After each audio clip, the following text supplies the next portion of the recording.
Hey, how it's going, guys? In this video, I'm going to show you that how you can migrate from FAISS to Qdrant.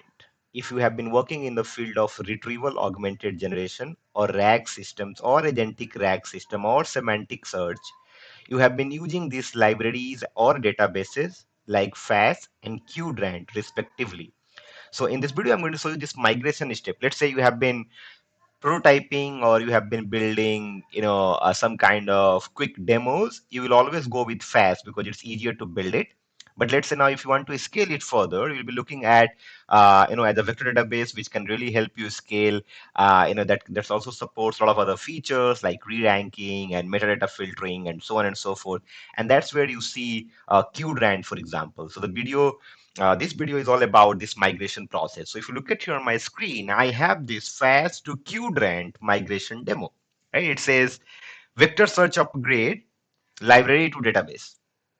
And just for your information, I'm a huge fan of Qdrant. Qdrant is one of my favorite vector database. I always work with Qdrant when I'm solving a RAG problem. But when I'm just doing some kind of proof of concept, I go with FASS. Right? Just for your information, FASS is, of course, built or stemmed out from Meta Lab, Meta AI Lab, or Fair Lab, Facebook AI Research Lab, uh, and the full form of FASS is Facebook AI Search System. It's a vector store. A lot of people kind of use these words interchangeably, vector stores and vector databases, but they are different. Of course, the different is, of course, the magnitude of features and characteristics and so on and so forth. And that's what we're going to see in this, right? So FAST is fantastic when you are building some prototype or you are doing some experimentations, but you really want to scale up, right? You want to go with, like, let's say Qdrant or Waviate or something like that, right? Now, here is what I have. If you look at your fast, as the same thing I was talking about, fast experiments and notebook friendly, right? You can just use the library, fast CPU or fast GPU. And that's basically also supports all your notebooks like Colab or Jupyter and whatnot, and fast experiments. But the thing is, it's very difficult. I will not say that it does not support 100%. I mean, metadata filtering is a issue with it. You know, persistent, you can persist, of course, locally through some files, and of course you can use that to serialize and deserialize it. But when it comes to a scale with millions of embeddings and retrieval, then that's where the problem is in the persistence. And very custom API glue code, that's also a problem with custom APIs, when you work with fast. Now when you migrate from fast to kind of, let's say, Qdrant basically provides you all of these things that you see on screen. It helps you with persistence. It's also queryable. You can query it. Also production ready. You can use it through Docker or you can use it through their cloud, etc., etc. Right. Fast will be, of course, faster. I mean, fast will be faster for one of the most important reasons because it's written in C++. So FAS is written in C++. Okay, and of course, Qdrant is written in Rust, and Rust and C++ kinds of like very close with each other, the way they kind of functions. But uh, FAS is written in C++. It also has an API layer of C just for the interoperability, and it also has some kernels, for CUDA, etc. That's why FAS GPU is also available. So that's about FAS. Okay, and Qdrant is in Rust. Now here what's happening, if you look at this fast to Qdrant migration demo, I have three tabs over here: vector DB migration, sample data, and search comparison. Now this vector DB migration, it shows right now, it shows the fast vectors and shows the Qdrant vectors. It also shows you what model we are using. So we're using a model here called all mini LM L6V2 from sentence transformers, which is an open source. This is an open source model we are using through sentence transformers library. Okay, and the dimensions of vectors very small, 384. Today, if you're working with dimensions, mostly you'll be working with 1,000 plus dimensions. And of course, for all the right reasons, because you want to understand or capture the nuances between different vectors, right, in a n-dimensional space. But this is fine for this demo video. Now, what I'm going to show you here, we have these three steps that you see: generate sample data, build the FAISS index, and migrate to Qdrant. I'm showing everything from this user interface, so it's easier for you to just use this repo and try it out later. So if you look at here on first, I'll show you the backend code a little bit. Okay, what I'm doing. I have a backend folder, I have a front-end folder, and I have a data folder. Within data folder, there is nothing right now, it's empty. In backend folder, we have all our Python logics, everything that we do it with Python thingy that we have it in our backend that you see. Backend runs on this localhost 8000 that you see over here. Let me just open it over here, localhost 8000 docs. Really reusable, modular, scalable, because we're using FastAPI as an library to kind of build these APIs, right? It has everything. Let's say if you are not happy with this user interface, you want to use this in a mobile application or other web applications, or just as a sole purpose of using this in your Streamlit applications, wherever you can use it. Okay, it's up to you to decide. Now, couple of things. I have a so first we start with the prepare data. So I'm not using any files over here. I just have some sample passages, which is a Python list. In Python list, I have defined some queries that you see. Like for example, Paris is the capital and most populous city of France, the Eiffel Tower, blah blah blah. Right. This is what it is. I kind of prepare my data over here. I load this model that you see, all mini LML 6v2 from sentence transformers. That's what I am doing. Now, after that, I can see I have here, I've created these passages. I load the passages, save the metadata to CSV. CSV, I'm saving it inside this data folder. I'll show you that in a little bit. I'm gonna create the embeddings. You can see it over here. Model.encode passages show progress. It's also show you some progress. The thing we are doing it because we are not relying on LangChain as an orchestration thing. We're just using it in pure Python, some libraries, and just it will do our job, right? That's on the prepare.py file. After that, guys, right, we have set up Qdrant. So Qdrant and FASS index, two things we are using. So FASS index and Qdrant.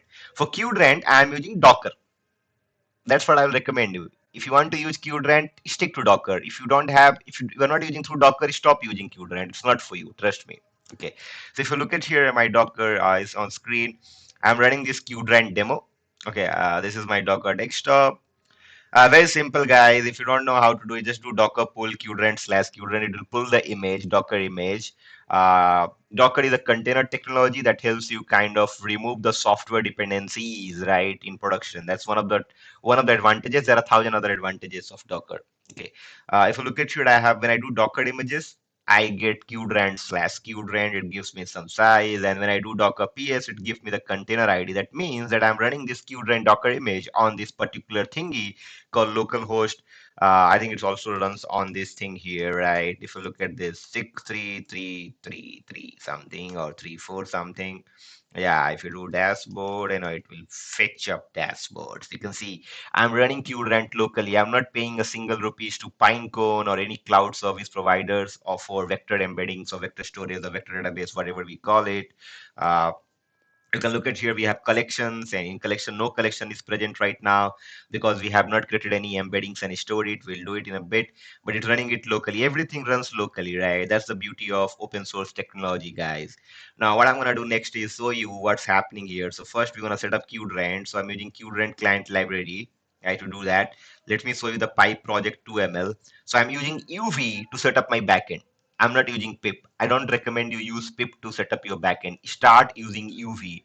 So I'm using UV here. When you do UV sync, everything will be done by itself. It will create a virtual environment and it will install all the dependencies. That's the beauty of UV.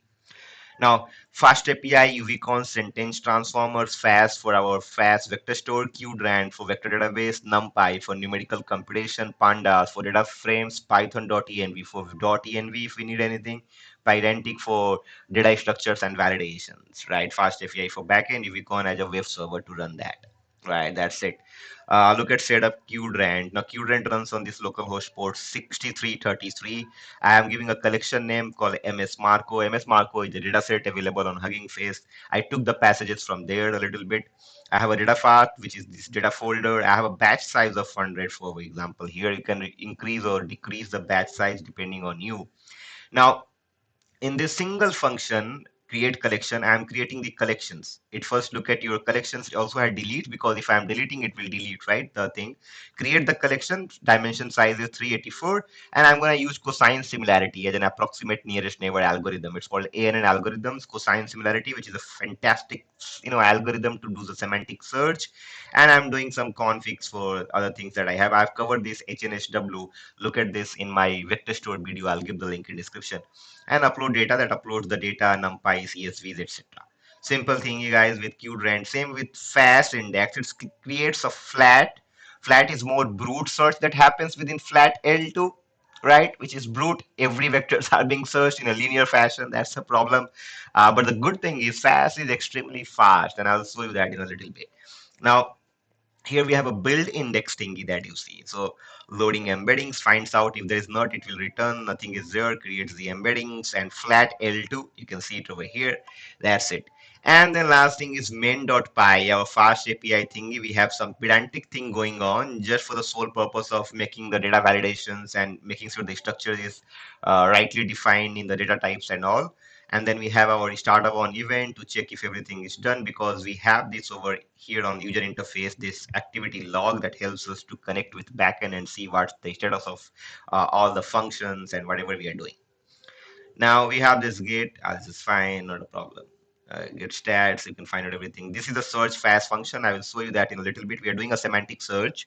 We're not doing the RAG over here, guys. We're not doing the augmentation and generation part. We're only doing the retrieval thingy, and that too in pure Python, doing semantic search, comparing both fast and Qdrant, and doing the migrations from fast to Qdrant as well. So that's about the code, guys, right? The backend folder in the front end folder built in React White, not very rocket thing, just have a look at it. It'll be done. Let's start our experiment here, right? So I'm going to click on generate data. Now, when I click on generate data, okay, you can see it says loading sentence transformer model. Okay, starting data generation, loading. You can see it says generated 1,000 passages, saved embeddings and everything. Now I'm going to build the fast index. You can see it says states loaded, 1,000 fast vectors, 0 Qdrant vectors. Now if you come back and show the data folder, now the files are being created. That's the beauty of it. We are doing real time, guys, everything. Everything is done through this UI. You can look at this post gate things are happening. It means it's creating, it's saving. Everything is working, nothing is hard coded, everything is functional. So far we are good with FAS. Now let's look at the migrate to Qdrant, right? So I'm gonna click on migrate to Qdrant. Now when I do migrate to Qdrant, within a matter of milliseconds, it says 1,000 Qdrant vector. Now it's updated also. Fast vector 1,000, Qdrant vector 1,000. This is fantastic, right? This is something that you should know. Okay, this is great.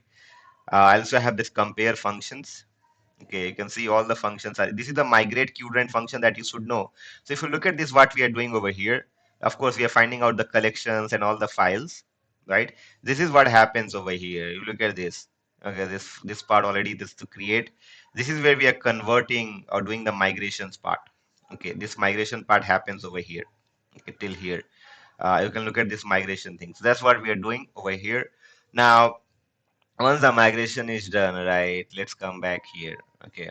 uh, so see, now you can look at the collections also updated on Qdrant localhost dashboard. You can see everything, guys. This is fantastic. You can look at the point 0, point 1. So there'll be different points, right? For this thing, you can look at the info. You can look at the search quality, etc., etc. Graphs. You can find out a lot of things over here, guys. Right? That's what it is. Now let's go back in our front end. We'll try out something.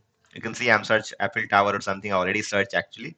uh, Now, if you look at the timing here, fast will always be faster, guys, because I'm telling you the way fast has been created. One of the most beautiful thing that Fairlab has created, it's fast, written in C++, extremely faster. So this is a trade-off. Qdrant, 40 milliseconds performance X difference, 2.7x faster, fast. But that does not mean that Qdrant is not good. Qdrant is fantastic when you're working with metadata filtering or you're working with different features that helps you do that, like persistence and querying and a lot of other things, which is fantastic, right? So this is what I wanted to show you over here. Everything is also in React also, everything is persisted. So we are handling the session really well, the session state. Even if you change the tab, nothing gets disappeared, everything is over there, right? this is what I wanted to show you guys so far. And we have an architecture diagram over here. So if you look at this architecture diagram, it's running on React. We have this thing session storage, stage persistent, and query cache we are doing in React. You can look at this tab thingy.